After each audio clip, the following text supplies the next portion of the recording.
Professeur de microbiologie, spécialiste de maladies infectieuses, qui dirige l'unité de recherche sur ce sujet à Marseille. Et vous avez reçu en 2010 le Grand Prix de l'INSERM pour l'ensemble de vos travaux sur les agents pathogènes. Je vous remercie. Je voudrais commencer par une chose qui me paraît une chose très importante, puisqu'on parle de sciences humaines et sociales et de transfert. Globalement, je sais que dans ces enceintes, on n'aime pas trop qu'on dise ça, mais sur le plan de la popularité, et ça aurait probablement dû nous expliquer comment gérer les crises sanitaires, les Français aiment d'abord les personnels de soins et ensuite les chercheurs. Ce qu'ils aiment le moins de tout, c'est les journalistes et les hommes politiques. Et donc, quand un sujet de santé est pris, je m'excuse de vous dire ça, mais c'est la vérité. Non, mais en fait, on le sait bien. Quand un sujet de santé est pris en otage par les politiques pour le gérer, c'est une catastrophe. Il vaut mieux nous laisser faire ça parce que les gens ont plus confiance en nous. Voilà, je crois que c'est un point important. Cette confiance-là, il faut s'en méfier parce que on a un risque de décrédibilité de notre métier parce qu'on passe d'une époque scientiste dans laquelle on croyait, on nous a cru tout-puissants, on a remplacé les dieux. Et en réalité, nous sommes dans une période où cette croyance qui est partagée par un certain nombre de scientifiques, qui pensent que ce qu'ils croient à un moment est une vérité établie, nous amène à voir le public constater que nous sommes arrogants parce que nous nous trompons souvent. Et donc, moi, je suis en désaccord, mais comme souvent, avec un certain nombre de présentations ici. Vous voyez, tous les gens qui nous disent ce qui va se passer en 2020 et 2050 c'est comme mon voisin Nostradamus, ils essaient de prévoir des choses que personne ne peut prévoir. On ne sait pas. Donc, toute interrogation sur l'avenir doit commencer par on ne sait pas, mais si les choses se passent comme elles se sont passées dans le passé, la projection donne ça, mais la vie est pleine de surprises et d'événements chaotiques que nous ne pouvons pas prévoir. Et ça mine notre crédibilité qu'un certain nombre de scientifiques croient pouvoir prédire l'avenir et les catastrophes. Et ensuite, l'absence de réalisation de ces prédictions nous mine sans arrêt et minera notre crédibilité à terme. Alors, les infections dans le monde et les problèmes majeurs, c'est plus de 30%. 30%, c'est les infections aiguës, mais c'est au moins 30%, les trois grands, sida, tuberculose, paludisme. Un trou, on promet aux gens des vaccins pour ça qui marcheront, il n'y en a toujours pas. Ce n'est pas une faute d'argent. On a mis des milliards là-dessus. C'est qu'il y a un trou de connaissances. Nous sommes ignorants de ça. Nous ne savons pas comment on fait les vaccins pour les maladies qui ne sont pas immunisantes. Il y a un trou de connaissances. Deuxièmement, les infections digestives et les infections respiratoires qui sont les plus communes et les plus grands tueurs à la surface de la Terre. Les infections prévenues par les vaccinations qui sont en train de toutes rebondir. Les cancers infectieux, dont on oublie qu'ils sont infectieux, à peu près 25% au moins des cancers sont d'origine infectieuse. Et puis les infections émergentes qui naissent de trois aspects. D'une part, des outils nouveaux qui comblent notre ignorance, une partie de notre ignorance, et à peu près 80 à 90% de ce que nous connaissons maintenant à moins de 20 ans, on va le voir. Deuxièmement, les changements dans notre environnement, les rencontres. Les maladies infectieuses, c'est jamais que le déséquilibre de notre écosystème. Et donc, en changeant de niche, en changeant d'écosystème, eh bien, on est exposé à de nouveaux risques et de nouveaux microbes. Et l'existence de nouveaux organismes, et comme ça a été dit par Manu Guerra, surtout les nouveaux organismes, c'est les bactéries résistantes et les virus à ARN. C'est ça majoritairement. La diapositive suivante. Vous voyez, le nombre de bactéries découvertes depuis ces dernières années. On est parti de 1800 en 1980. Actuellement, on est à 14 000 bactéries identifiées, répertoriées. Et donc, vous voyez cette augmentation. Et au tout début, il faut vous imaginer qu'il y a 3 millions d'espèces d'insectes connues, et nous n'avons que 14 000 bactéries. Il y a probablement une bien plus grande diversité de bactéries que d'insectes. Nous, on s'est beaucoup battu là-dedans. On essaie d'en prendre une proportion non négligeable. Et je veux dire que tout ça a été possible simplement, et c'est un vrai message que je veux vous faire passer, parce que dans les CHU, et grâce au financement du ministère de la Santé, nous avons pu constituer ça alors que ça n'était pas une priorité organisée au niveau national. Ça n'était pas possible nationalement. S'il n'y avait pas eu les CHU pour faire ça, il n'y aurait pas de maladies infectieuses dans ce pays. C'est la même chose sur les génomes. Moi, mon premier séquenceur, c'est le PHRC qui l'a payé. C'est ni l'INSERM ni le CNRS, c'est le PHRC. Et vous voyez là aussi l'explosion de la connaissance des génomes. Demain, on fera des génomes en 24 heures sur les bactéries émergentes. Mais vous voyez sur la diapositive de droite la proportion de l'incompréhension totale du monde que nous avons. C'est-à-dire que quand on séquence tout ce qu'il y a dans notre environnement, eh bien, il y a 70% des séquences génétiques dont on ne sait pas si elles sont virales, si elles sont bactériennes ou si elles appartiennent à des eucaryotes. Donc c'est une ignorance complète de à quoi raccrocher 70% de l'expression du vivant nous est totalement inconnu et c'est un des défis de l'avenir. Quand on voit ça, on doit prendre conscience tout de suite que à chaque fois qu'on nous pose une question, on doit dire attendez, je ne sais pas, l'état des connaissances est ça, mais je sais que déjà demain il sera différent parce que dans cette période, l'évolution de la connaissance est radicale et elle nécessite des changements de pensée, de paradigme. La diapositive suivante. En même temps, nous sommes ignorants, mais on n'est pas tous au même degré d'ignorance. Il y en a qui sont ignorants parce qu'en plus, ils ne lisent pas, ils ne savent pas ce qui s'est passé. Donc il y en a qui sont ignorants parce que personne ne sait, et d'autres qui sont ignorants parce qu'ils ne savent pas. Je vais vous dire, premièrement, la folie de la grippe espagnole. En réalité, la grippe espagnole a tué, et 85 à 90% des gens qui sont morts d'infections bactériennes. On le savait au début de 2009. Et donc, c'est intéressant, la bonne pratique des antibiotiques que j'ai appris avec mon ami Bricaire, qui était on ne donne pas d'antibiotiques à la grippe, n'est pas vrai. C'est-à-dire qu'en réalité, le fait de donner des antibiotiques aux gens qui ont 48 heures de grippe est la meilleure sauvegarde pour empêcher les gens de mourir. Et d'ailleurs, la proportion des gens qui meurent de grippe diminue, et la proportion de ceux qui meurent de surinfection bactérienne diminue depuis qu'on a les antibiotiques.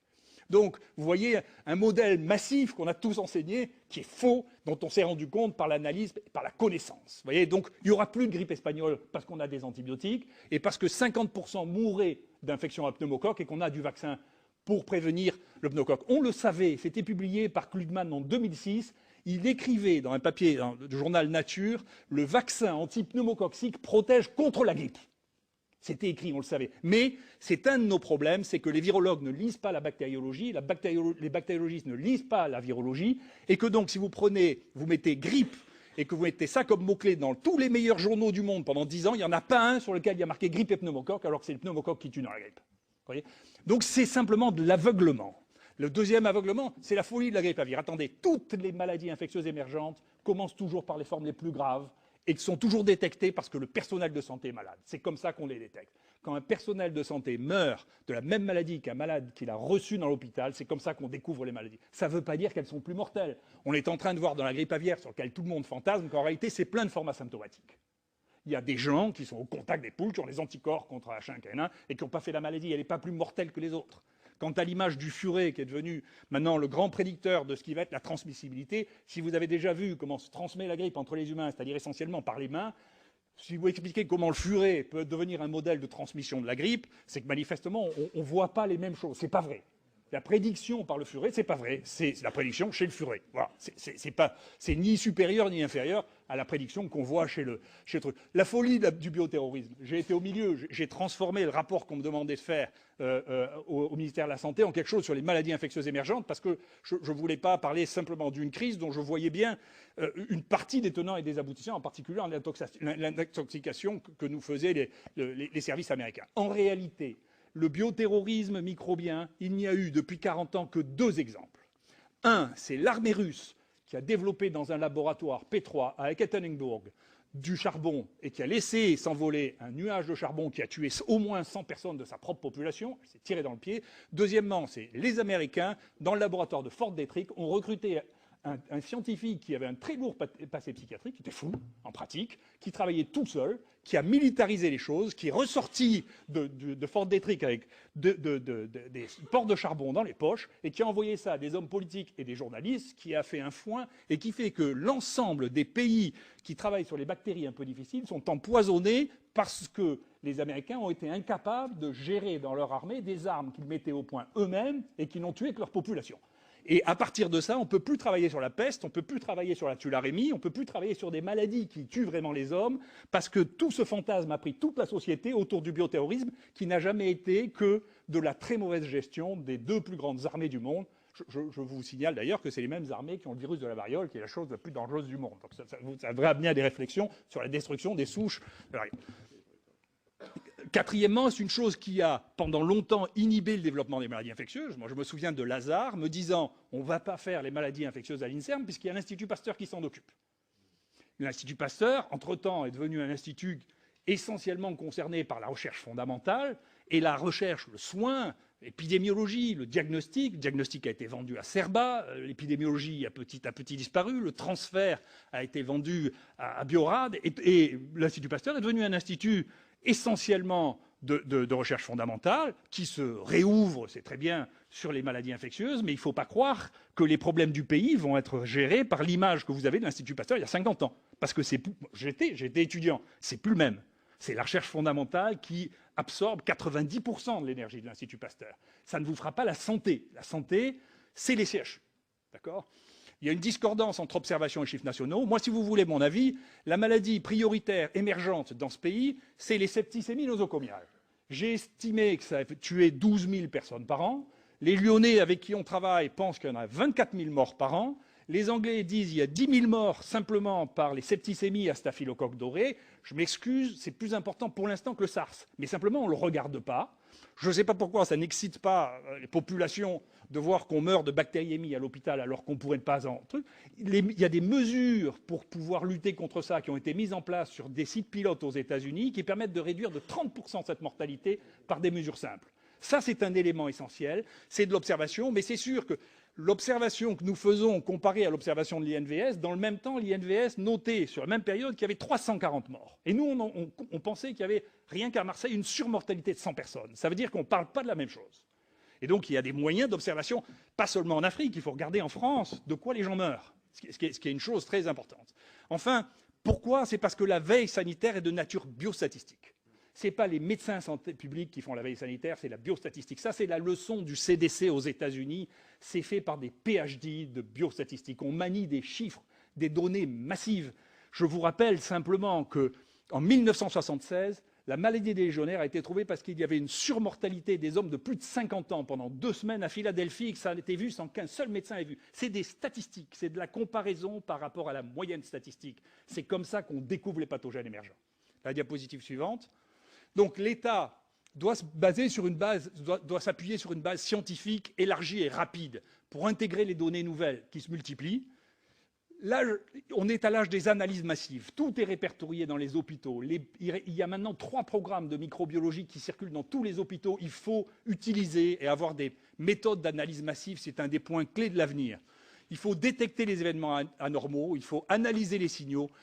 On a besoin de ça beaucoup plus que de réseaux. Un des problèmes que nous avons, c'est que l'INVS est venu du réseau national de santé publique, qui était un réseau de médecins. Maintenant, ce dont nous avons besoin, c'est d'analyse massive de données. Deuxièmement, il faut développer sur la veille sur les syndromes. La veille sur les syndromes, c'est non médical. Actuellement, si vous voulez savoir s'il y a le début d'une épidémie de gastro-entérite, ça a été étudié. Le premier signe, c'est vous tapez gastro-entérite sur Google. Si vous avez une augmentation massive du nombre d'interrogations dans le domaine où vous êtes, c'est le premier de tous les signaux. Le deuxième, c'est l'absentéisme des femmes jeunes, parce qu'elles gardent leurs gosses qui ont une gastro-entérite. Le troisième, c'est la consommation d'antidiarrhéiques dans les pharmacies. Et enfin, c'est seulement les médecins qui disent « Tiens, j'ai vu 3-4 gastro-entérites cette semaine ». Donc il faut changer la nature de la veille des signaux. Il y a une restructuration de la recherche. Il faut mettre à la disposition de tous les investigateurs les données de mise à jour. Moi, j'avais dit à Jean-François Mattei en 2002, et son cabinet avait apprécié plus ou moins, ce que tu risques le plus, c'est que personne ne sait quand on meurt.